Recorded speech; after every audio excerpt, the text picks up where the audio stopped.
ಎಲ್ರಿಗೂ ನಮಸ್ಕಾರ. ನಾನು ಉಷಾ ಶೆಟ್ಟಿ, ಕನ್ನಿಕರ್ ಬ್ಲಾಗ್ಗೆ ಸ್ವಾಗತ. ಇವತ್ತಿನ ಈ ಒಂದು ಸೆಷನ್ನಲ್ಲಿ ನಾನು ಮಕ್ಕಳಿಗೆ ಶಾಲೆಯಲ್ಲಿ ಉಪಯುಕ್ತವಾದ ಕೆಲವೊಂದು ವೇಸ್ಟ್ ಐಟಮನ್ನು ತಗೊಂಡು ಮಾಡಬಹುದಾದ ಕಲಾಕೃತಿಗಳನ್ನು ತೋರಿಸ್ಬೇಕು ಅಂದ್ಕೊಂಡಿದ್ದೀನಿ. ಈ ಮೊದಲನೇ ಭಾಗವಾಗಿ ನಾನಿವತ್ತು ಗೋವಿನ ಜೋಳದಿಂದ ಯಾವ ರೀತಿ ಹೂವನ್ನು ಮಾಡ್ಬೋದು ಅನ್ನೋದನ್ನು ತೋರಿಸ್ಕೊಡ್ಲಿಕ್ಕೆ ಬಯಸ್ತಾ ಇದ್ದೀನಿ. ಇವತ್ತು ನಾನು ಕಲಾತ್ಮಕವಾಗಿ ಬೇಡಾಗಿರೋ ವಸ್ತುವಿಂದ ಈ ಹೂವನ್ನು ಮಾಡೋದು ಹೇಗೆ ಅನ್ನೋದನ್ನು ತೋರಿಸ್ತೀನಿ. ಅಂದರೆ ಕಸದಿಂದ ರಸ. ನಾವು ಎಷ್ಟೋ ಸಲ ಎಷ್ಟು ಸಾಮಾನುಗಳನ್ನು ಉಪಯೋಗಿಸ್ತೀವಿ, ಆದರೆ ಅದರಿಂದ ಬೇಡಾಗಿರೋ ವಸ್ತುವನ್ನು ಕಸ ಅಂತ ಚೆಲ್ಲಿಬಿಡ್ತೀವಿ. ಆದರೆ ಇಲ್ಲೇನಿದೆ, ಇದನ್ನು ನಾವೀಗ ಗೋವಿನ ಜೋಳ ತಂದು ಅಂದರೆ ಕಾರ್ನ್ ತಂದು ಅದನ್ನು ಬಿಡಿಸಿ ಕಾಳೆಲ್ಲ ಬಿಡಿಸಿ ಇಟ್ಸ್ಕೊಂಡಿದ್ದಿದೆ. ಇಷ್ಟೆಲ್ಲ ಚೆನ್ನಾಗಿರೋ ಈ ಕಾರ್ನಿನ ಸಿಪ್ಪೆನ ಚೆಲ್ಲಿಕ್ಕೆ ಮನಸ್ಸಾಗ್ತಾ ಇಲ್ಲ. ಇದರಿಂದ ಏನಾದರೂ ಒಂದು ಮಾಡಿ ಅದನ್ನು ಉಪಯೋಗಿಸ್ಕೋಬಹುದು ಅನ್ನಿಸ್ತು. ಅದಕ್ಕೆ ನಿಮ್ಮ ಮುಂದೆ ಈ ಒಂದು ವಿಡಿಯೋನ ನಾನು ಶೇರ್ ಮಾಡ್ಕೊಳ್ತಾ ಇದ್ದೀನಿ. ನಿಮ್ಮ ಮಕ್ಕಳು ಶಾಲೆಗೆ ಹೋಗ್ತಿರ್ತಾರೆ, ಅಲ್ಲಿ ಎಲ್ಲ ಪ್ರಾಜೆಕ್ಟ್ ವರ್ಕ್ನಲ್ಲೋ ಇಲ್ಲಾಂದರೆ ಕಾಂಪಿಟೇಷನ್ನಲ್ಲೋ ಮಕ್ಕಳಿಗೆ ಬೆಸ್ಟ್ ಔಟ್ ಆಫ್ ವೇಸ್ಟ್ ಅಂದರೆ ಎಸೆಯುವ ವಸ್ತುವಿನಿಂದ ನಾವು ಯಾವುದೇ ರೀತಿ ಒಂದು ಉಪಯೋಗಕರವಾದ ವಸ್ತುವನ್ನು ತಯಾರಿಸ್ಬೋದು ಅನ್ನೋದನ್ನು ನಾನು ನಿಮಗೆ ತೋರಿಸ್ತಾ ಇದ್ದೀನಿ. ಇಲ್ಲಿ ನಾನು ತೊಗೊಂಡಿರೋದು ಈ ವೇಸ್ಟ್ ಆಗಿರೋ ಕಾರ್ನಿನ ಸಿಪ್ಪೆಗಳು, ಆಮೇಲೆ ವೇಸ್ಟ್ ಆಗಿರೋ ಕಸಬರಿಗೆಯ ಕಡ್ಡಿ, ಇದು ಸಹಿತ ಹಳೆ ಕಸಬರಿಗೆಯ ಒಂದೆರಡು ಕಡ್ಡಿಗಳು. ಇವನ್ನಿಷ್ಟಿಟ್ಕೊಂಡು ಸುತ್ತಲಿಕ್ಕೆ ದಾರ ಬೇಕಾಗುತ್ತೆ. ಈಗ ನೋಡಿ, ಇದರಲ್ಲಿರೋ ಒಳ್ಳೆ ಎಲೆಗಳನ್ನೆಲ್ಲ ಬಿಡಿಸ್ಕೋಬೇಕು. ಫ್ರೆಶ್ ಆಗಿರೋ ಚೆನ್ನಾಗಿರೋ ಎಲೆಗಳನ್ನ ಬಿಡಿಸ್ಕೊಳ್ತಾ ಇದ್ದೀನಿ.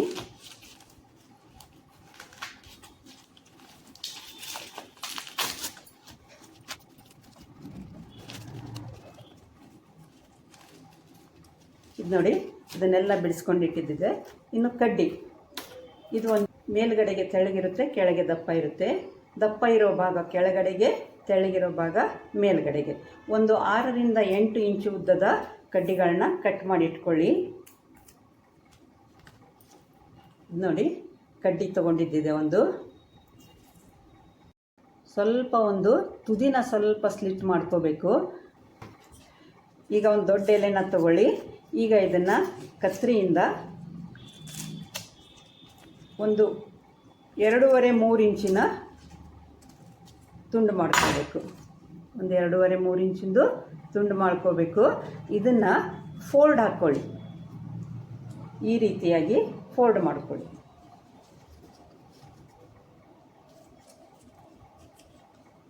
ಫೋಲ್ಡ್ ಮಾಡಿ ಇದನ್ನು ಪ್ರೆಸ್ ಮಾಡ್ಕೊಳ್ಬೇಕು. ಮಾಡಿಕೊಂಡು ಸಣ್ಣಗೆ ಕತ್ತರಿಸಬೇಕು.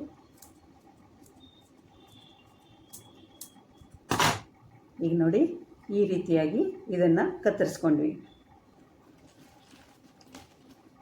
ಇದರಲ್ಲಿ ಚಿಕ್ಕದಾಗಿ ಹಿಂಗೆ ಕಟ್ ಮಾಡ್ಕೊಳ್ಳಿ.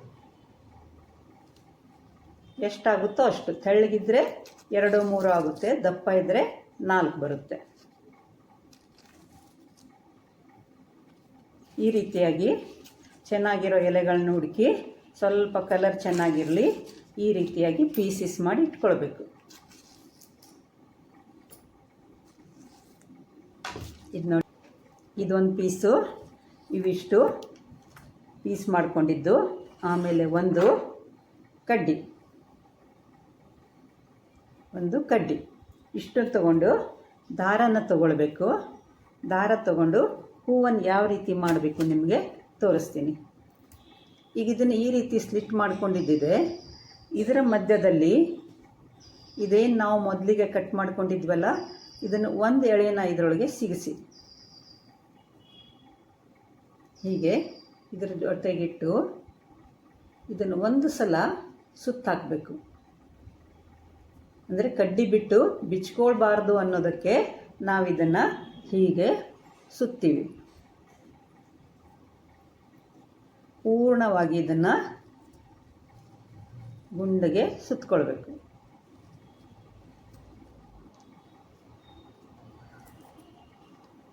ಇಷ್ಟು ಸುತ್ತಿ ಆಯಿತು.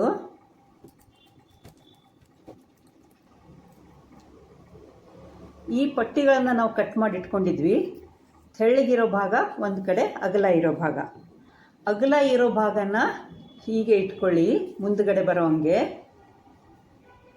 ಅಗಲ ಇರೋ ಭಾಗನ ಹಿಂಗೆ ಇಟ್ಕೊಂಡು ತೆಳ್ಳಗಿರೋ ಭಾಗನ ಇದ್ರ ಮೇಲೆ ಜೋಡಿಸ್ಬೇಕು.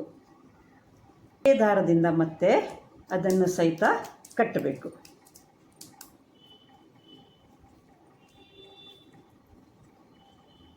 ಇದು ಒಂದು ಪೆಟ್ಟಲಾಯಿತು. ಇದೇ ಮೆಥಡ್ನಲ್ಲಿ ಮತ್ತೇನು ಅದೇ ರೀತಿಯಾಗಿ ಕೆಳಗಡೆ ಅಗಲವಾಗಿರೋದು ಬರಲಿ. ಇದೇ ಪ್ರೊಸೆಸನ್ನು ಕಂಟಿನ್ಯೂ ಮಾಡ್ತಾ ಹೋಗಬೇಕು. ಸುತ್ತಲೂ ಎಷ್ಟು ಪೆಟಲ್ಸ್ ಇಡುತ್ತೋ ಅಷ್ಟು ಪೆಟಲ್ಸು ಸುತ್ತಬೇಕು. 5 ಆಗ್ಬೋದು, 6 ಆಗ್ಬೋದು, 7 ಆಗ್ಬೋದು. ಇದನ್ನಿಟ್ಟು ಈ ರೀತಿಯಾಗಿ ಒಂದು ಸಲ ಒಂದು ಪೆಟ್ಲಿಟ್ಟ ಮೇಲೆ ಒಂದು ನಾಟ್ ಹಾಕಿ, ಅಂದರೆ ಟೈಟಾಗಿ ಹಿಡ್ಕೊಳ್ಳುತ್ತೆ.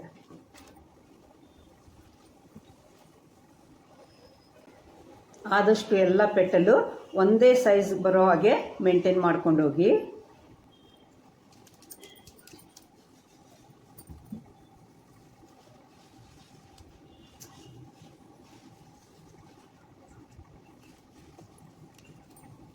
ಇದನ್ನು ಲಾಸ್ಟಿಗೆ ಗಟ್ಟಿಯಾಗಿ ಸುತ್ತಕೊಳ್ಳಿ. ದಾರನ ಗಟ್ಟಿಯಾಗಿ ಇಲ್ಲಿವರೆಗೆ ಸುತ್ತಿದ್ದಾಯಿತು.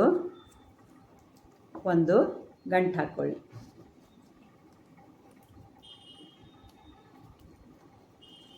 ಈಗ ನೋಡಿ, ಇಷ್ಟು ಹೂವು ರೆಡಿ ಆಯ್ತಿದ್ದು. ಈ ಹೂವಿಗೆ 2 ಎಲೆಗಳನ್ನು ಮಾಡಬೇಕು.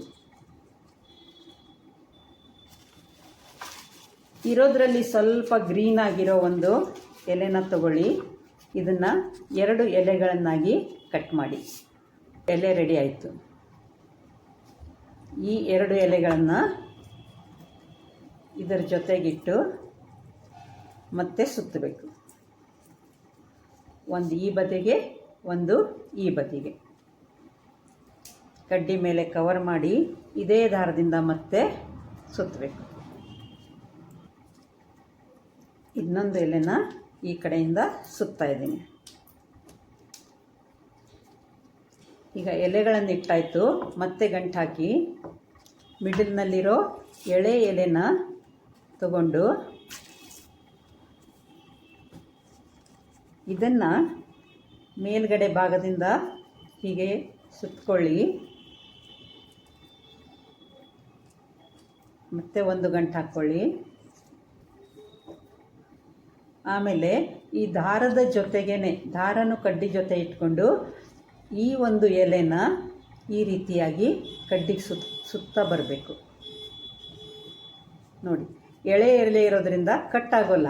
ಬಲ್ತದ ಎಲೆ ಇದ್ದರೆ ಸುತ್ತುವಾಗ ಕಟ್ಟಾಗುತ್ತೆ. ಎಳೆ ಎಲೆ ಇರೋದ್ರಿಂದ ಇದು ಕಟ್ಟಾಗೋಲ್ಲ.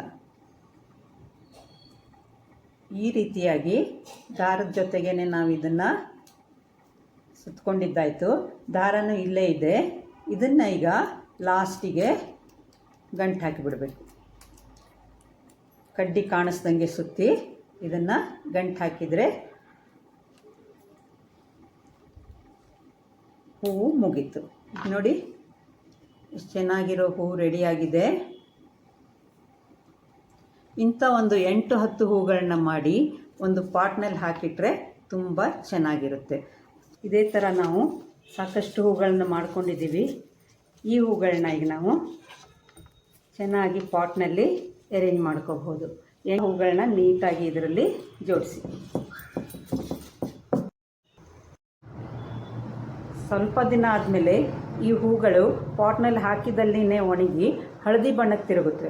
ಅಂದರೆ ಒಣಗುತ್ತೆ. ಈ ಹಸಿರಿರೋದೆಲ್ಲ ಒಣಗಿ ಹಳದಿ ಬಣ್ಣಕ್ಕಾಗುತ್ತೆ. ಆಮೇಲೆ ಆ ಹೂವನ್ನು ಒಂದು ದಿನ ಬಿಸಿಲಿನಲ್ಲಿಟ್ಟು ಅದನ್ನು ವಾಟರ್ ಕಲರ್ನಿಂದ, ಇಲ್ಲಾಂದರೆ ಬಟ್ಟೆಗೆ ಹಚ್ಚೋ ಅಕ್ರಾಲಿಕ್ ಪೇಂಟ್ನಿಂದ ಹೂಗಳನ್ನ ಕೆಂಪು, ಹಳದಿ, ನೀಲಿ ಮಾಡ್ಬೋದು. ಎಲೆಗೆಲ್ಲ ಹಸಿರು ಬಣ್ಣ ಕೊಟ್ಟು ಪಾಟ್ನಲ್ಲಿ ಹಾಕಿದರೆ ಅದು ಒಂಥರ ಇನ್ನೊಂಥರ ಚೆನ್ನಾಗಿ ಕಾಣಿಸ್ತಾ ಇದೆ. ತುಂಬ ಸುಂದರವಾಗಿರುವಂಥ ಒಂದು ಹೂಗುಚ್ಛ ರೆಡಿಯಾಗಿದೆ. ವೇಸ್ಟ್ ಅಂತ ಚೆಲ್ಲೋ ಒಂದು ಮಟೀರಿಯಲ್ನಿಂದ ಇಷ್ಟು ಚೆನ್ನಾಗಿ ನಾವು ಸಹಿತ ಹೂ ಮಾಡಿ ಮನೆಯನ್ನು ಡೆಕೋರೇಟ್ ಮಾಡ್ಬೋದು. ಇದನ್ನು ನೀವು ಮಾಡಿ ನಿಮ್ಮ ಮಕ್ಕಳಿಗೂ ಕಲಿಸಿ. ಈ ವಿಡಿಯೋ ನಿಮಗೆ ಇಷ್ಟ ಆದರೆ ಲೈಕ್ ಮಾಡಿ, ಶೇರ್ ಮಾಡಿ, ಕಾಮೆಂಟ್ ಮಾಡಿ, ಸಬ್ಸ್ಕ್ರೈಬ್ ಮಾಡಿ. Thank you.